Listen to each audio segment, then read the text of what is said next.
for presidential elections, alleges entities aimed to stoke socio-political tensions and influence US electorate.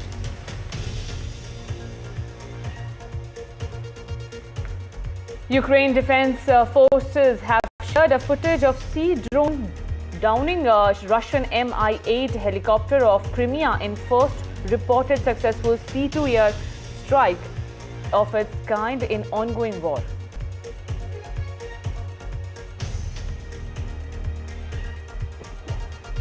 US President-elect Trump snipes at House Democrats, urges Republicans to be smart and tough in the face of potential Democratic efforts to delay confirmation of Trump 2.0 nominees.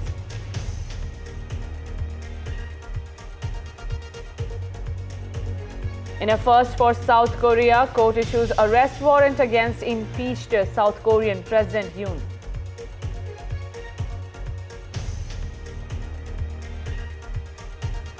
Five years on, China and WHO jostle over COVID transparency. International Health Organization says China yet to share data while Beijing claims sharing all information without holding back, quote-unquote, anything.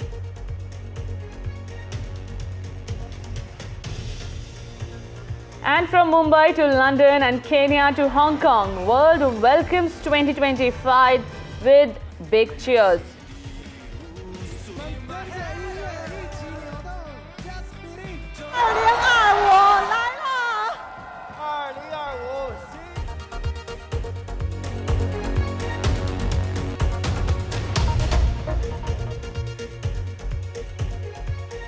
In the top focus here on NDTV right now, South Korea's acting president Choi Sang-mong appointed 2 justices to the Constitutional Court on Tuesday in an attempt to avoid further conflict.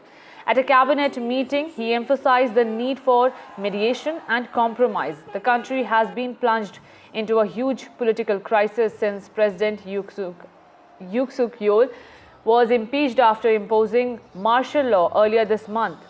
He stressed the appointment of the justices was out of desperation to end political uncertainty and social conflict in order to prevent an economic crisis.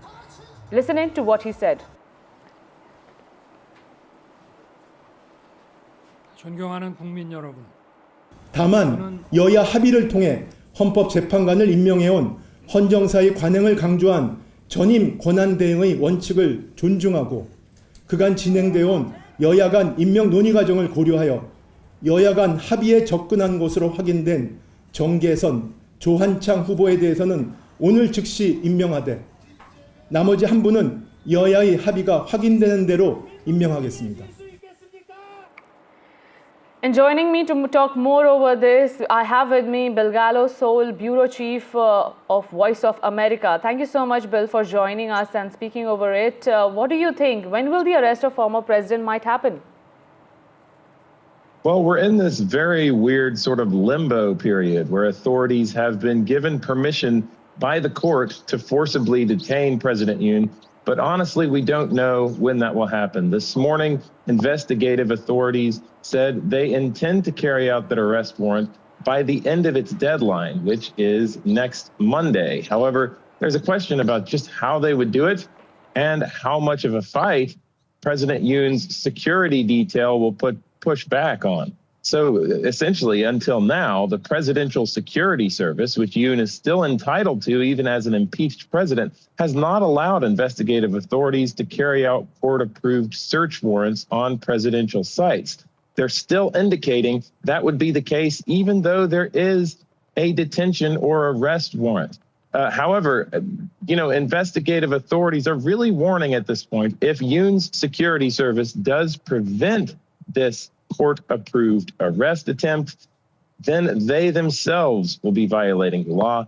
It's leading to a lot of uncertainty and honestly, even some fears about small-scale clashes, perhaps among security forces, although it's not clear how serious that would be, even if it happened at this point. But how do you see the acting president's attempt to stabilize the country? Yeah, so what he did yesterday was essentially a compromise move. The opposition has demanded that the acting president approve 3 new constitutional court judges. And what he did yesterday was approve 2 of them and said he'll wait on the 3rd until both sides can sort of agree. Now, what that means is, for people who haven't been following this really closely, basically adding any judges to the court at this point increases the odds that Yoon will be removed from office by the Constitutional Court. There are usually 9 judges on that court. Right now, there are only 6. Yesterday, the acting president appointed 2 more. That means that there can be essentially 2 defections, 2 people who side with Yoon, and he still would have to go. So essentially, this was meeting, in the middle compared to what both sides are calling for right now in the South Korean political system. Right. Bill, how was the impeachment, how has the impeachment of actually Yoon Suk-yeol impacted South Korean politics? Yeah, it's a giant mess. Every week it seems like there's a new constitutional crisis, and that sort of phrase is often overused, I think, even in democratic contexts like this, but it's really a legitimate use of the word. We're in really unprecedented territory here. We're on the 3rd president in a month. There's lots of people in acting positions. The rules aren't clearly laid out for who has the authority to do what. There's lots of legal challenges. There's lots of politics at play. However, it does seem that I think most people assume that Yoon will be removed from office at the end of this. It still could last many days. I mean, the Constitutional Court has 180 days to rule on Yoon's impeachment. But at the end of it, there is sort of a growing expectation, I would even say, that Yoon will be removed eventually. So reading the current scenario, how do you see the role of acting president in shaping South Korean future? Or who might come forward and take the role of the president? Yeah, it's so tricky right now. I mean, in some ways, you've got to really feel for this acting president. This is a guy who didn't run for president. I think it was probably nowhere near his radar.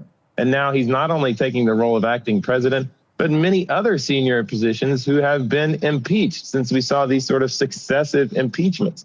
He's really controlling quite a bit here, and the country faces lots of crises, including that plane crash that everyone is talking about. This is really an ongoing investigation and a very sensitive situation. And there's also other, big political problems that are at play here. There's been a nurses and doctors strike for a long time, which is, in some ways paralyzed parts of the South Korean medical system. There's just a lot of things going on that an acting government is not really completely well suited to deal with.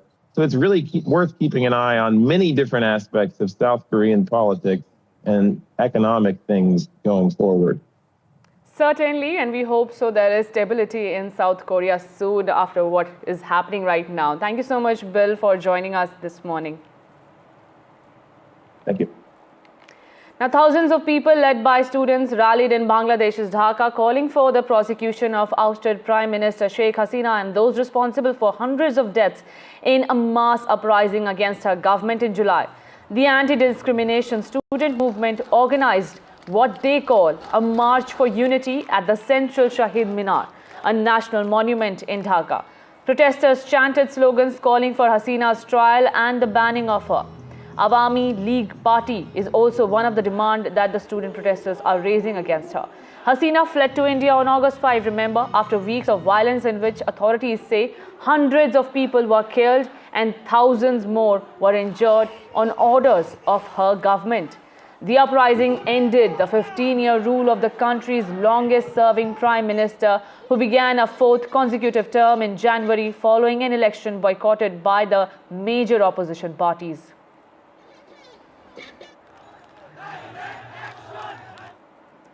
Chinese President Xi Jinping has declared that no one can stop China's reunification with Taiwan, a big statement coming in.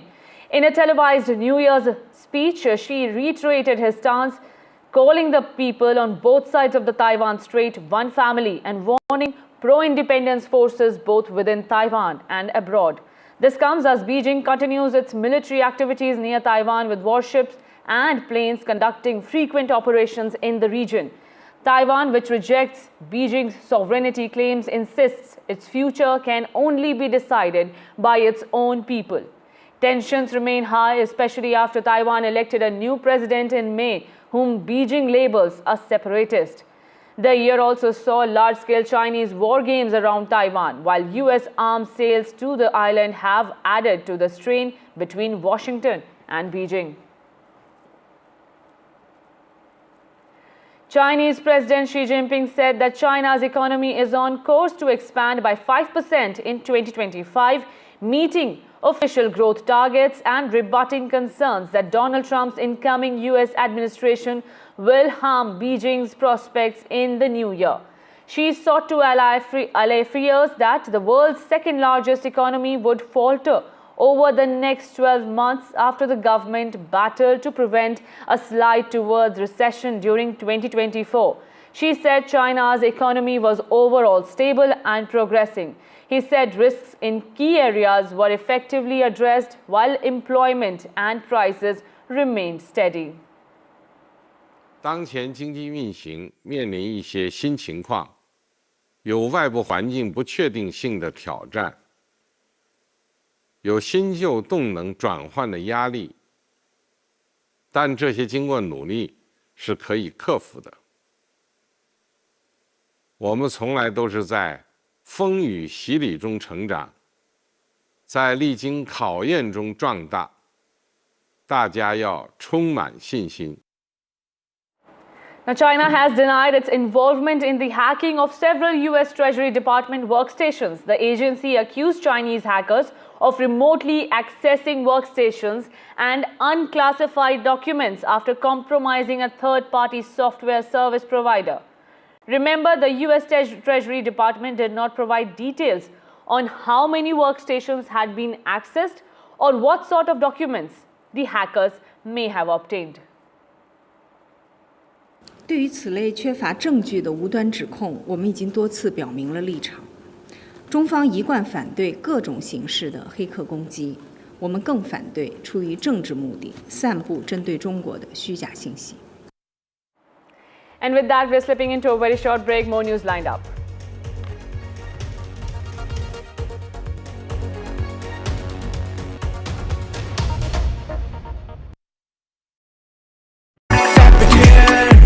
And I swipe it there, बाहर rewards, मैं everywhere, कहीं से भी करूँ collect, spend करूँ direct. Download any single ID partner app, link your card and earn reward with top rank. Get it free with single ID.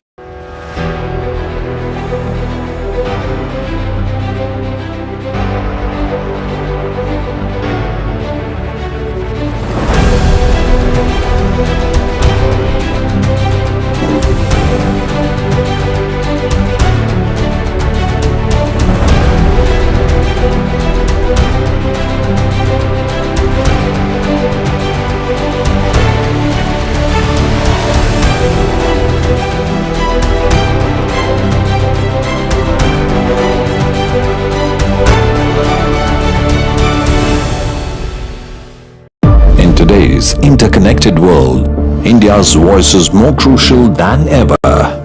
When India speaks, the world listens. At NDTV World, we are that voice, bringing you intelligent and insightful news from India and beyond.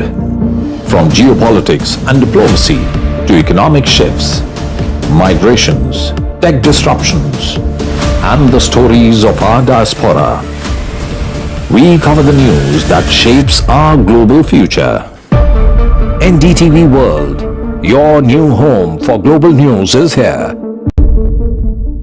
I've been reporting on all issues big and small from Andhra Pradesh, Telangana, rest of South India, bringing you all the action, all that you need to know, all that you want to know. The energy of Maximum City is infectious. I bring in that energy in our news coverage from financial capital Mumbai. Covering from the southernmost part of India over the last 23 years, I bring in-depth and 360-degree coverage from the Dravidian heartland. The land of Mishti is also known for its bitter politics. I have seen much water flow under the Howrah Bridge, covering Bengal in all its vivid colors.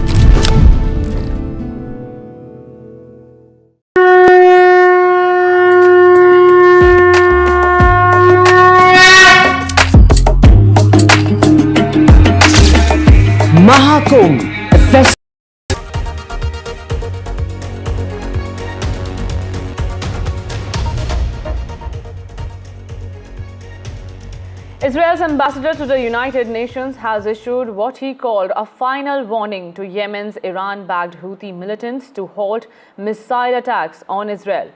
Ambassador Danny Danon has said that Houthis risk the same miserable fate as Hamas, Hezbollah and Syria's Bashar al-Assad if they persisted. Danon also warned Tehran that Israel has the ability to strike any target in the Middle East, including in Iran. He added that Israel would not tolerate attacks by Iranian proxies.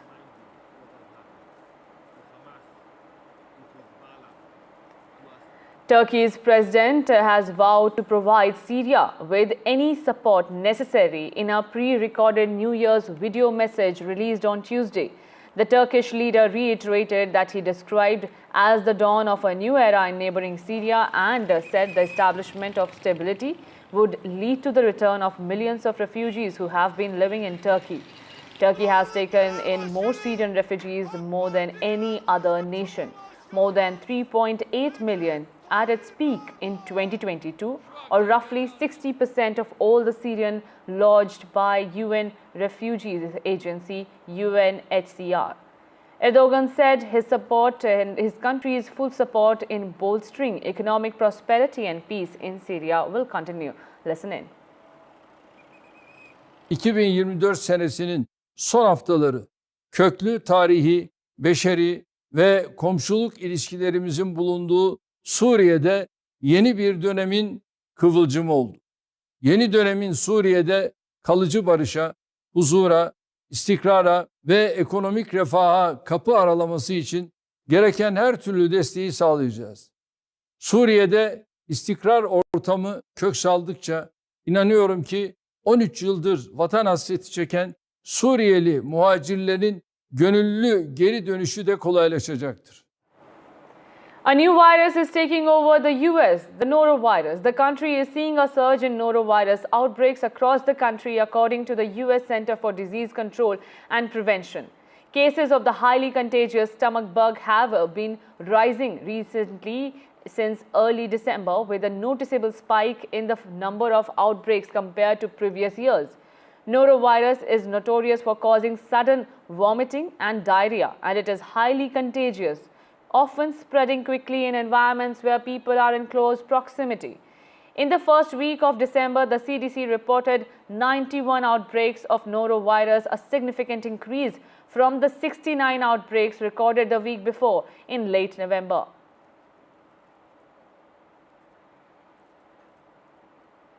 Now, even as the world welcomes 2025, the echoes of the COVID-19 pandemic still resonate across nations. The World Health Organization, 5 years after the outbreak, is still waiting for the crucial data it says it needed to understand the origins of the virus that reshaped the globe. On Monday, the WHO issued an urgent appeal to China, calling for transparency and access to vital information that could unlock the mystery of how COVID-19 first emerged. It emphasized that without transparency and cooperation, the world risks being caught off guard by future generations. But China's response on Tuesday was swift and defiant.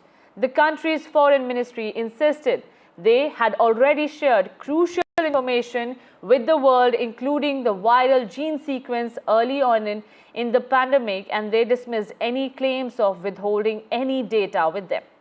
Yet, despite China's claims, the questions persist. While most scientists agree the virus originated in Wuhan, the origin remains shrouded in uncertainty. For months, the world believed the virus likely spread from animals to humans at a local wet market. But speculation about a possible lab leak has never died down. Fueled by high-profile voices, including former President Donald Trump, the WHO sent a team to Wuhan in 2021 to investigate both the wet market and the controversial lab. But their findings offered no definitive answers. The global search for the truth is far from over. For now, the world waits for data, for answers, and for the transparency that could prevent another crisis.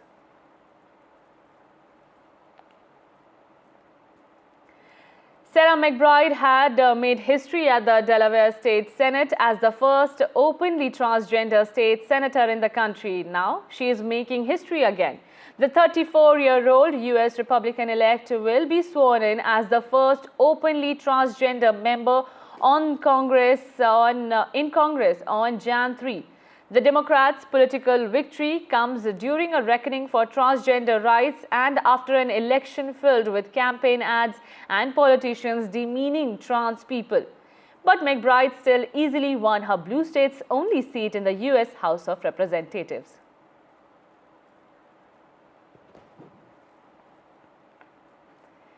The 2024 was a year marked by elections around the world. Roughly 70 countries headed to the ballots, with some re-electing incumbent governments and others signaling a desire for change.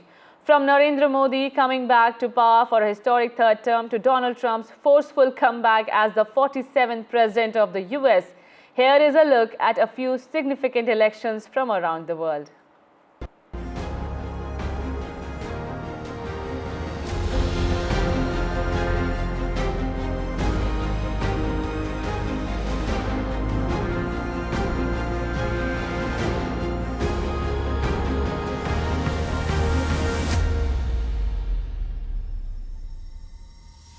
(2024), a year filled with political turmoil, a year of political decisions that will shape nations for decades to come. 2024 was a tumultuous year for global democracy, where a fifth of the world's population from over 70 countries headed to the ballot box. While the US saw a fiercely contested race, Europe saw a swing to the right, with far-right parties such as Marine Le Pen's National Rally emerging in the European Union polls. Meanwhile, Sri Lanka, in its first election since recovering from a financial crisis, elected its first left-leaning president. 2024 was not the year for the incumbents. Voters across the globe made their voice clear. Their message: you're fired. From the US to Sri Lanka, Japan, France and Britain, voters tired of economic disruption and global instability rejected sitting governments and even turned to disruptive outsiders. Here's a look at some of the key elections that transformed global politics. Let's start somewhere closer home, with India. India, the largest democracy in the world and the most populous, saw Prime Minister Narendra Modi return to power for a historic third term.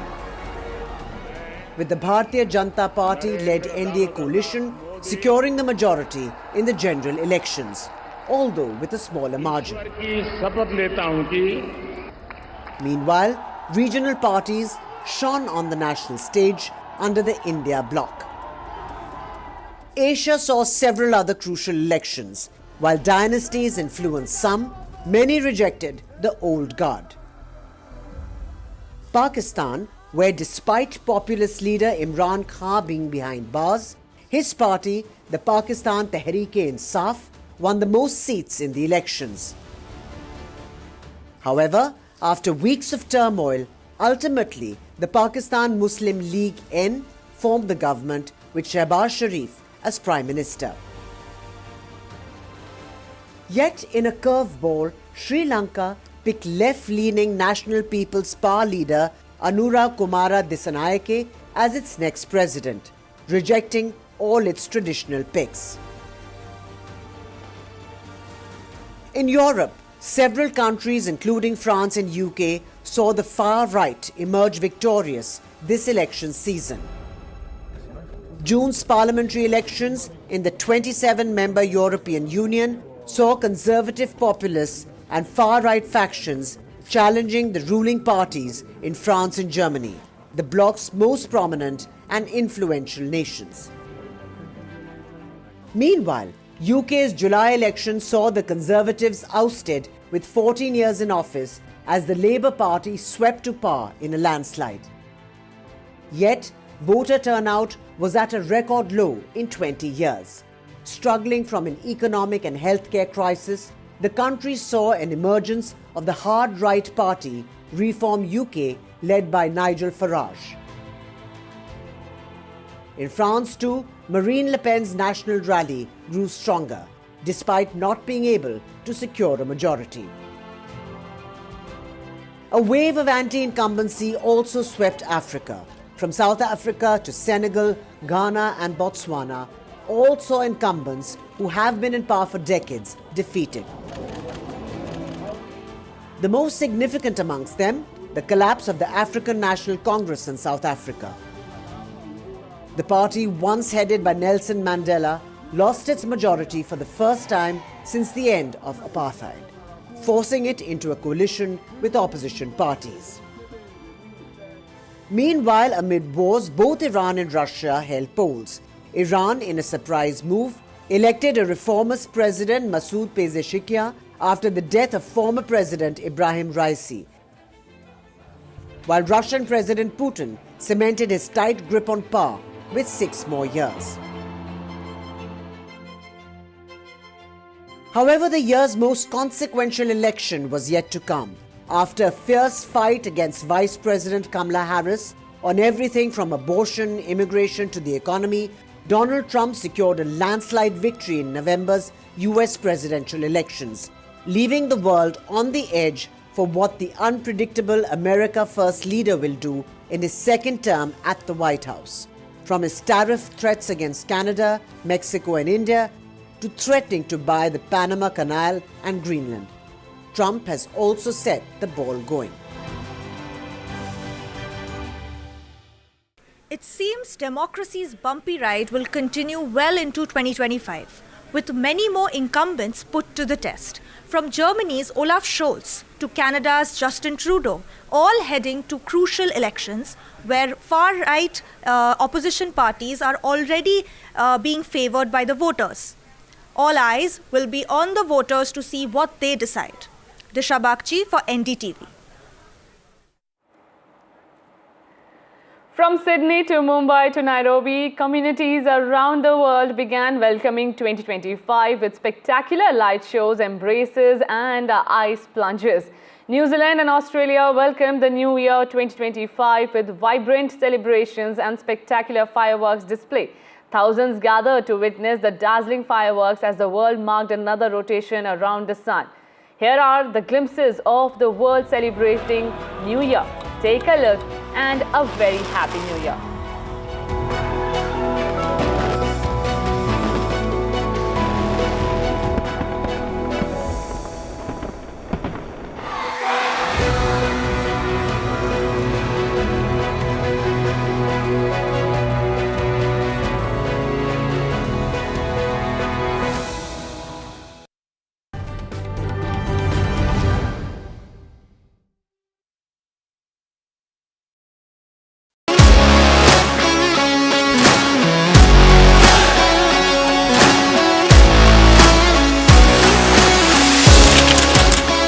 We are able to maintain the democratic fabric and the democratic system. I want to do something that can make a difference. लगातार जनता की आवाज को सरकार तक पहुंचाने का काम मैं करता हूं. I was a student up until very recently. I really want to work and do something for my people because they have given me this opportunity. They have elected me. सोचा नहीं था कि राज्यसभा सांसद बनूंगी.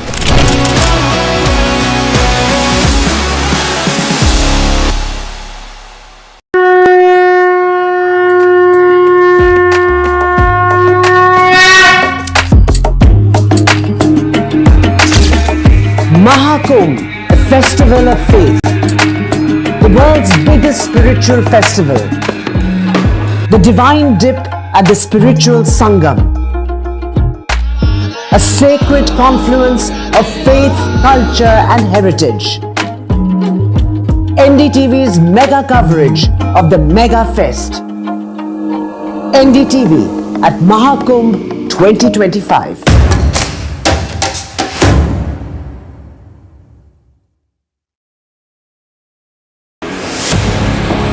2024, the year that was, when India welcomed Ram. When India decided, मैं Narendra Damodar Das Modi,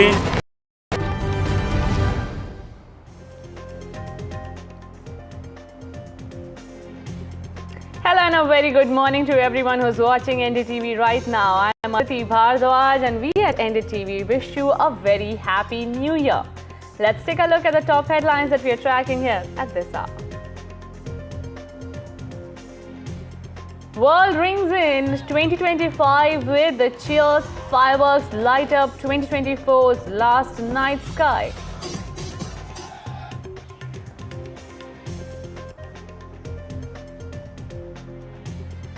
Debate continues to rage over the H-1B visas in the United States. Elon Musk calls the system broken and says it needs reform. Will Trump revise H-1B visa system after takeover on Jan 20? Remains to be seen.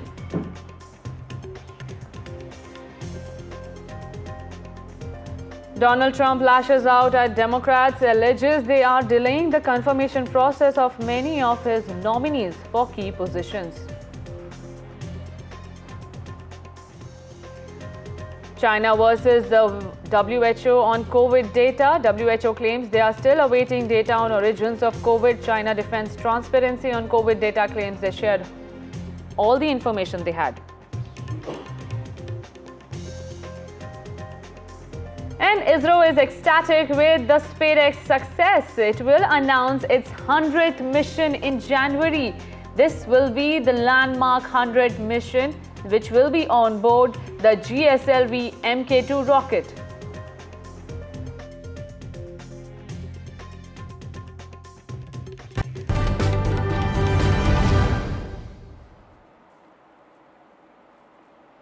And India celebrates the arrival of 2025 with unparalleled enthusiasm and fervor. With vibrant celebrations at every corner, this marks the start of a new year full of hopes, dreams and possibilities. From the grandeur of firework displays, music and intimate family gatherings, the atmosphere is one of joy and participation and anticipation. Well, what are you hoping for this new year? Remains to be seen if it will fulfill or not, as this is the time of making new resolutions. Well, people gathered at Gateway of India and other landmark places in around the country to welcome 2025 with full of hope, possibilities and others. These are the visuals on your screens of last night, that was of 2024, how the goodbye was done to 2024 and how night sky was lit up with fireworks. We saw celebrations in Chennai, Mumbai, Bengaluru, Delhi. And when we are talking about Delhi, there were some restrictions that were imposed. Well, in Bengaluru also, there were restrictions on banning masks in public places, putting a ban on whistling to ensure there are no untoward incidents that are taking place while people are coming out on streets to celebrate the new year. In fact, when we talk about Delhi, Delhi police had implemented extensive traffic arrangements and restrictions across the city, focusing especially on the heart of Delhi, which is the Connaught Place. Nearly 20,000 police and paramilitary personnel were deployed to maintain law and order for New Year's Eve. And visuals from Shimla, Himachal and the hilly areas where people went out to celebrate especially showed how people enjoyed snow as well as welcoming the new year. My colleague Anuj Raita is joining me from Mumbai. Anuj, a very good morning to you and also a very happy new year. How did you celebrate the new year? And how were the arrangements of Mumbai police? Were they effective? Happy New Year, Aditi. Yes, the arrangement of the Mumbai police were very much in place, and an example of that is the Girgaon Chowpatty beach where I'm present at the moment. Well, this is one of the 4 or 5 major centers where hundreds of thousands of people thronged to celebrate their new year. And as you can clearly see in the limited screen behind me, we can see that life has already returned back to normalcy, as we've seen youngsters come here to play cricket, football, and people to enjoy their morning jogs. And that literally hours after so many people were present here to celebrate New Year is a big achievement for Mumbai Police, and it was always going to be so, considering that there were close to 12 to 13,000 police officials deployed here, to look after the safety of the people. But considering that it's New Year and I'm here at the Girgaon Chowpatty Beach, I've got a couple of youngsters here who have come here on the New Year's Day, and we'd like to know from them how exactly do they look forward to it. Could you? आपका नाम क्या है sir? Aniket Sakpal. करते क्या हो? अभी मैं job ढूंढ रहा हूँ. अभी रिसेंटली ग्रेजुएट हुआ. नयन कल्लू सर. आप क्या करते हैं? मैं अभी जॉब कर रहा हूँ. आप बताइए कि आप कहाँ से हो और आप यहाँ पे basically 1st of January new year के दिन क्या है? तो सेलिब्रेट करके आए, सोचा कि 1st जनवरी यहाँ पे स्पेंड करते, पॉजिटिव एटमॉस्फेयर, थोड़ा फुटबॉल खेल लेंगे ऐसे. मैं अमरनाथ से हूँ और हम लोग इतने साल में हम दोनों ने भी कभी भी ऐसा मुंबई में रहते हैं, लेकिन कभी भी ऐसे बीच पे आके 31st कभी सेलिब्रेट नहीं किया था. तो इस टाइम हम लोगों ने सोचा कि वाई नॉट बीच पे जाए इस बार, और सनराइज भी यहीं पे देखे, न्यू ईयर की शुरुआत पहली बार कुछ अलग ढंग से करे, अलग ट्राई करके करे. तो इसलिए हम लोगों ने यहाँ पे आज चूज़ किया. आपके एक्सपीरियंस में ये जो पूरा पुलिस का सिक्योरिटी वगैरह था, जो अरेंजमेंट था, क्या वो सेटिस्फैक्टरी था कि आपको लगा कि they did a good job? अभी हम देख रहे हैं कि अभी भी क्लीनिंग वगैरह चल रही है. सो कंसिडरिंग कि आप बाहर से आए हो यहाँ पे न्यू ईयर सेलिब्रेट करने के लिए, एज एन आउटसाइडर आपका व्यू कैसा? Do you think the arrangements were good? Arrangements तो हम जब रात में यहाँ पे आए तो तभी तो सिक्योरिटी की तभी बीच चालू नहीं था, तो फिलहाल तभी तो सिक्योरिटी की ज़रूरत नहीं थी, लेकिन फिर भी पुलिस की बंदोबस्त थी. हमने जब एंट्री की तो तभी पुलिस वाले थे यहाँ पे. जब हम ट्रैवल कर रहे थे तो वहाँ पे भी पुलिस वाले थे, सबको प्रॉपरली गाइड कर रहे थे कि कहाँ जाना है, कहाँ नहीं, कैसे जाना है. तो अच्छा था, पुलिस सब हेल्प कर रहे थे. हम ट्रेन से भी आ रहे थे तभी वो गाइड कर रहे थे हम लोग को करके, आप कहाँ से कहाँ जाना है आपको, और सब बता रहे थे. सेफ्टी का भी ध्यान रख रहे थे वो, अगर कोई डेंजर में है तो उनको अंदर कर रहे थे ट्रैवलिंग के वक्त लोकल ट्रेन में वगैरह. आप फाइनली मुझे बताइए कि we are stepping into 2025 as youngsters, how do you look at it? Very briefly tell me कि आपके what are your plans for new year, what are your resolution? Personal resolutions तो है, जैसे अभी मैं जॉब कर रहा हूँ तो better job, better salary, plus अगर फ्यूचर में मुझे अभी फ्यूचर स्टडीज़ भी करना है तो उसके लिए मुझे अभी जैसे all right. Yeah, these were the voices of some of the youngsters here who are very excited to celebrate 2025, and they've started it from Girgaon Chowpatty here in South Mumbai. Right, Anuj, thank you so much, and I hope you also have a very good New Year. Thank you so much for joining me this morning. And let's take a look at how the world celebrated New Year. Well, from Sydney to Mumbai to Nairobi, communities around the world began welcoming 2025 with spectacular light shows, embraces and ice plunges. New Zealand and Australia welcomed the New Year 2025 with vibrant celebrations and spectacular fireworks display. Thousands gathered to witness the dazzling fireworks as the world marked another rotation around the sun. Here are the glimpses of how the world celebrated. Remember, fireworks lit up the Auckland skyline as massed crowds watched. These are the breathtaking scenes from around the world.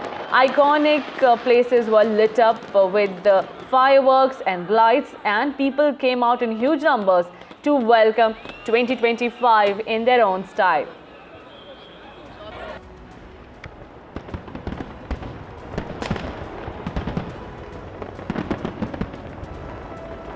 These are the visuals that we have of celebrations across the globe. 2025 is the year of hope, prosperity and a lot more is expected. People are wishing around the world a very happy new year, and we at NDTV also extend these greetings to our viewers and hope that these celebrations also light up their life.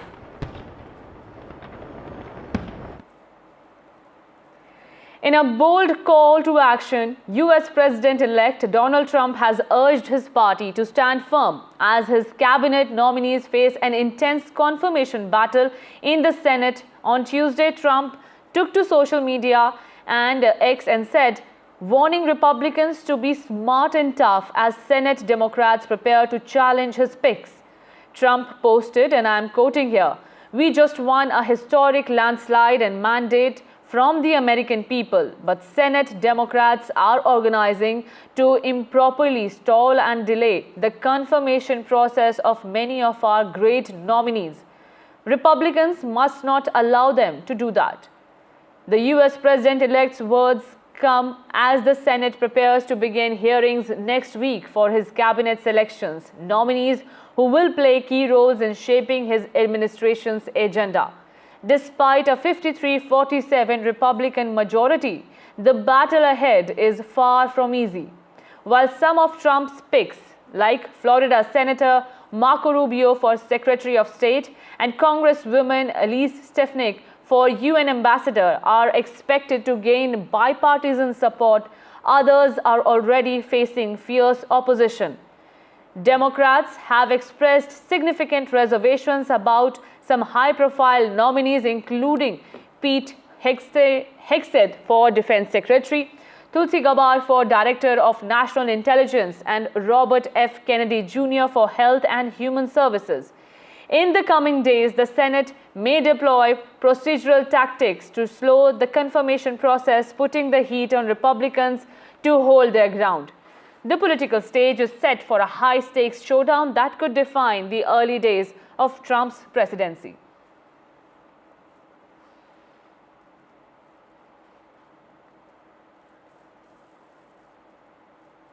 Even as the world welcomes 2025, the echoes of the COVID-19 pandemic still resonate across nations. The World Health Organization, 5 years after the outbreak, is still waiting for the crucial data it says is needed to understand the origins of the virus that reshaped the globe. On Monday, the WHO issued an urgent appeal to China, calling for transparency and access to vital information that could unlock the mystery of how COVID-19 first emerged. It emphasized that without transparency and cooperation, the world risks being caught off guard by future epidemics. But China's response on Tuesday was swift and defiant.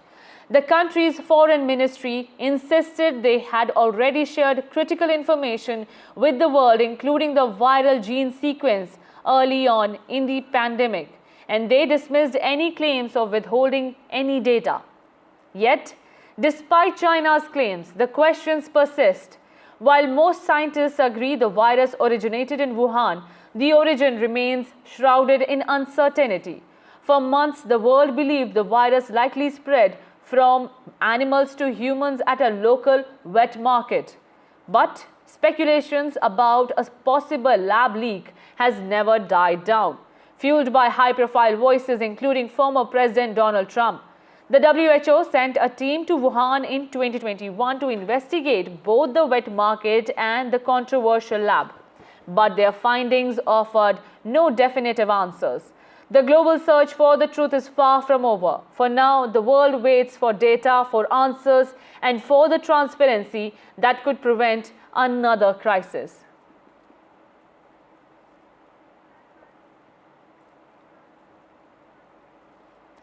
And now, in a bizarre and eye-catching incident, a high-tech electric car belonging to a Rajasthan municipal opposition leader was towed by bullocks after breaking down mid-journey. The video of this unusual scene has captured social media's attention, sparking conversations about the reliability of electric vehicles. Well, this car belongs to Anil Singh, who serves as the opposition leader of the Kuchaman Nagar Parishad in the Dwana district. He was driving his electric car through the city when it suddenly stopped functioning. Stranded on the road with no immediate access to professional towing services, the situation quickly escalated into a spectacle, and local farmers came forward to help.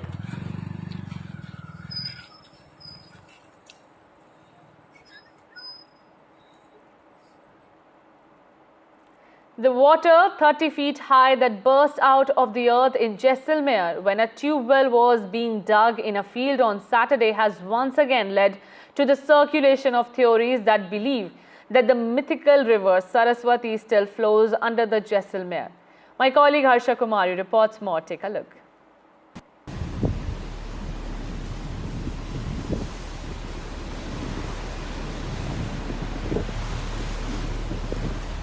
Water 30 feet high, gushing out of the earth.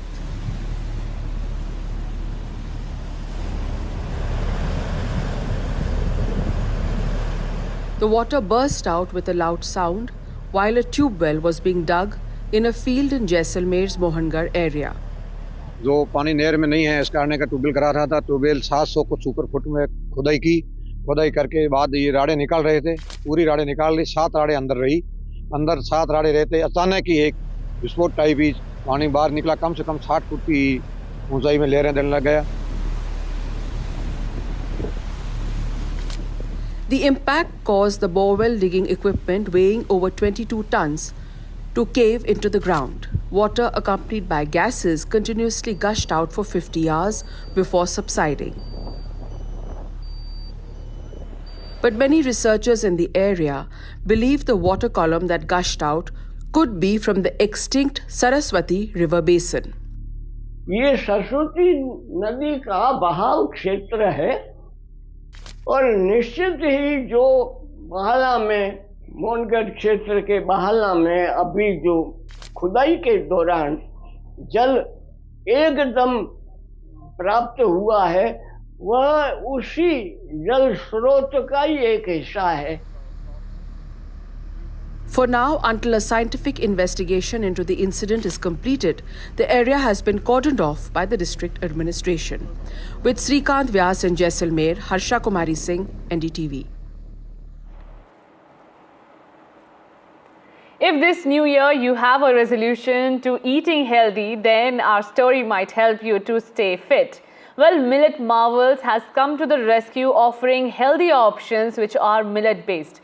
This is Hyderabad startup's food mission to provide healthy food options to the people. And it is a first of its kind millet food hub. Take a look at the report brought in by Tanishka Datta.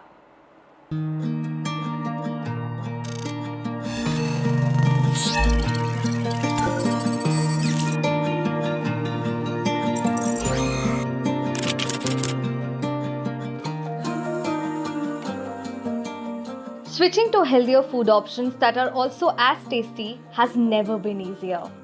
In today's busy age, when nobody has the time to prepare a healthy, balanced meal, this Hyderabad-based startup, Millet Marvels, aims to change the way you eat. If you're someone who feels noodles, biryani, cakes and breads taste the best when made with refined flour or white rice, then this millet-based food outlet will change your mind. Millet Marvels also sells whole grains. The grains are sourced from farmers in Telangana's Vikarabad, the Rayalaseema region in Andhra Pradesh, and some parts of Karnataka. Dr. Bharat Reddy, a cardiologist and a Telugu actor, founded Millet Marvels in 2020, which offers a wide range of food items from breakfast musts like dosa, uttapam to chicken 65. Am I eating fast food or healthy food? I really can't tell the difference because these are millet noodles. Millets have been brought about to fast food scenarios now with Millet Marvel. This is an initiative that has been started by Dr. Bharat Reddy here. Thank you so much for speaking to NDTV, sir. Sir, right off the bat, what was the initiative, the idea, the inspiration behind this? So this was way behind in 2012-13. So we have noted that there's been incredible increase in diabetes and hypertension among patients. So the only way out to solve the problem was to change the way we eat. Like you must have seen the tagline of Millet Marvels, changing the way India eats. So we are now just trying to bring back the ancient food, what we have been consuming way back 200 years back. We are trying to bring back the saying boot again. So that's been the initiative to change the patient's lifestyle, or basically for the common man to understand what we have been eating is wrong, to correct ourselves and get back to our old eating ways. Millet Marvels is the only authentic millet kitchen on this planet. We don't use polished millet, we don't use white sugar, we don't use maida, we don't use anything that is white, including salt or sugar or anything into the cooking. So this concept basically is a social cause initiative concept. Millet Marvels was brought in as in to change, where there should not be anything that will actually harm the human body. But at the same time, you should be able to bring in the best of the taste, what common man eats with the junk food, like McD, or go there, eat a pizza. Like you must have seen, we have sandwiches. You must have seen, we have all the bakery products. All these are free of maida. These are all millet-based products. This is exactly the kind of food that you should be eating when you are out and about to catch your flight, or even incorporating on a daily basis in your diet. Millet Marvels is, currently at Hyderabad airport and in other places in the city as well, and is looking forward to move to Noida and Bangalore as well. So fast food, healthy food. Superfood. Superfood. With camera person Narsimha, this is Tanushka Datta in Hyderabad for NDTV. The first bullet train trial will be held near Surat, and we have a video that shows an inside look of the train station being built in the city for the bullet train project. The facade of the station has a diamond design, symbolic of the spirit of the city, which is known as the diamond capital of India.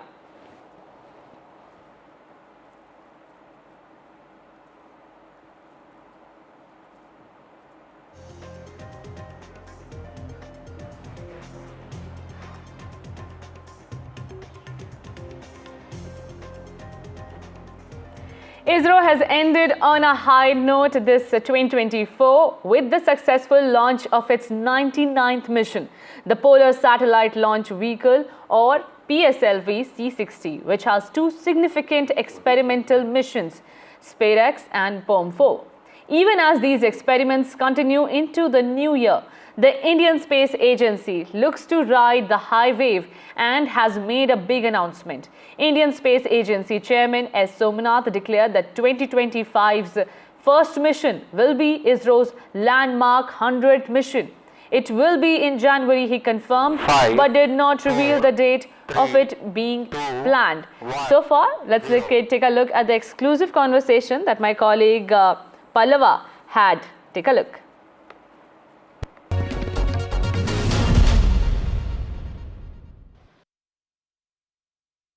Dr. Singh, we had this launch of the space docking experiment.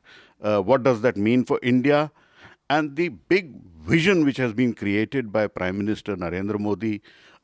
Give me a little bit on that. No, thank you, Pallav. Thank you, first of all, for having me with you. And also, I must appreciate your keen interest in all our scientific endeavors, including those related to the Department of Space, which is, I'm sure, going to create a lot of interest in the minds of the common citizens as well. Now, as you rightly mentioned, as far as the Department of Space is concerned and our space missions are concerned, I think the credit entirely goes to Prime Minister Sheikh Narendra Modi, because for the first time he enabled us to engage all these stakeholders. In fact, a whole of science and the whole of a nation approach, with the private participants also stepping up in a big way. Now, you would recall, because you've been following this sector for a pretty long time, there were times when space sector was virtually forbidden to the private sector, and even those working in the Department of Space or at ISRO or in Sriharikota had reconciled to the fact that it would never open up. So, in fact, they had almost given up that demand. But after 2014, when this was put across to Prime Minister Modi, he was so forthcoming. He allowed us to engage in public-private participation. In fact, in order to facilitate that, we were allowed to set up an interface called InSpace, then a new PSU called ISIL. And there has been a huge investment in the space sector, as a result of which space economy is very fast emerging as an important component of overall Indian economy. We hope to go up by 3-4 times at least in the next 8 or 9 years.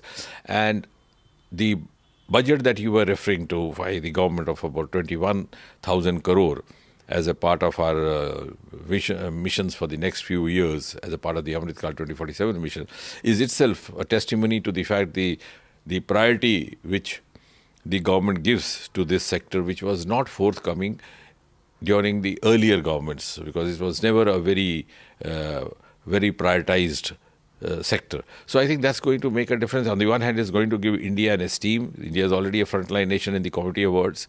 And the other hand is going to give India a technology enough to bring ease of living in the lives of the people of the country.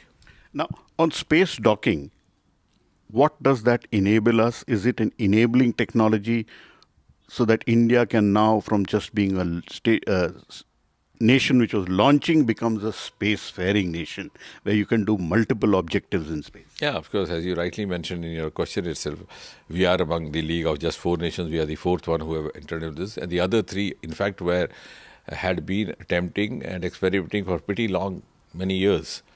We started off early, but we are there. And as you rightly mentioned, to go over to the next level, we need this docking and undocking. It's just like walking from one space aircraft to the other, which would enable us in carrying out the transfer of payloads, transfer of important materials, maybe one day also movement of one human astronaut from one space vehicle into the other, to and fro. Which is going to be cost effective, also going to be imperative for us, because otherwise what was the practice till now was that you would send up the satellite when the life of it was exhausted, or you had stopped receiving the inputs, or the fuel was exhausted, then you would give up its services. So you lost the satellite lost you. Now you could even, supplement the fuel necessities, the batteries, etc. If you thought you could, you wanted to have it in place for more than the scheduled time, beyond 2 years or so, you could actually, enable it to do so. And since we are also planning to have our own space station by 2035 called the Bharatiya Antariksh Station, there also, in order to carry out the transport of all these materials will be required. And I think another important part which gives us a lot of esteem is that this is being accomplished totally on the basis of indigenous technology. That's why it's been appropriately named Bharatiya Docking System. And with that, it comes to the end of this news edition. We are leaving you with the pictures of how the world celebrated New Year. From Sydney to Mumbai to Nairobi, communities around the world began welcoming 2025 with spectacular light shows, embraces and ice plunges. New Zealand and Australia welcomed the New Year 2025 with vibrant celebrations.